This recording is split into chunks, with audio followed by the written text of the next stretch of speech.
Notice the horizontal line on the remote controller. The buttons above this line are used to select and define the rescue scenario to be run. The buttons below this line are used to control the scenario once it begins to run.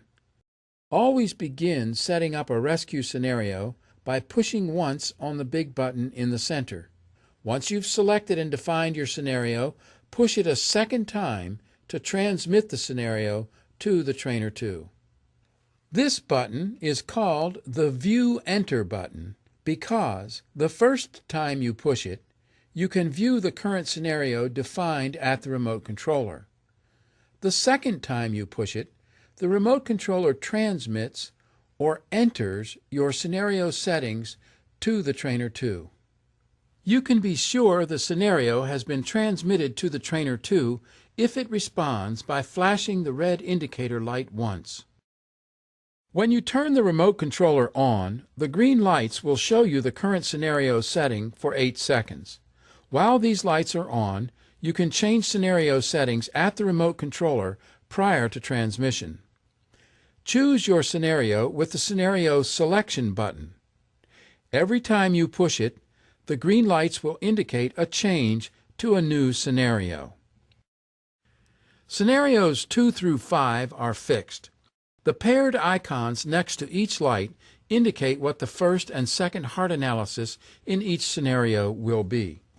Scenario 2 will call for a shock on both the first and second analysis. Scenario 3 will call for no shock on the first analysis and then a shock on the second. Scenario 4 will call for a shock on the first analysis and then no shock on the second. Scenario 5 will call for no shock on both the first and the second analysis. The first scenario is not fixed but manual, which means you can call for a shock or no shock as you proceed through the rescue.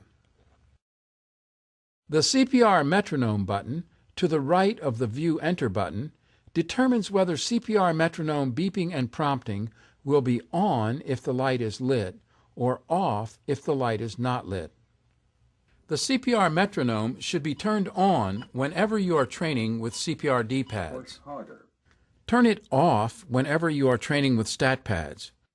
This will cause the Trainer 2 during the CPR interval to act like the clinical AED Plus with stat pads attached and say every 15 seconds, "Continue CPR," instead of beeping and prompting push harder and good compressions. Now suppose you want to run a scenario that presents a successful rescue using CPR D-pads in which the first heart analysis advises a shock and the second one calls for no shock because the victim has been resuscitated. Shock delivered. Start CPR. Push the View Enter button once to put your remote controller in setup mode. Select Scenario 4 with the Scenario Selection button. Push the CPR metronome button once to turn on the CPR metronome used by the CPR D-pads.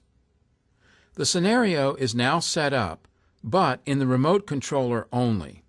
Point the remote controller at the Trainer 2 and push the View Enter button a second time to transmit the scenario to it. The red status indicator light will flash once to indicate that the new scenario has been communicated to and accepted by the Trainer 2. This completes the scenario setup.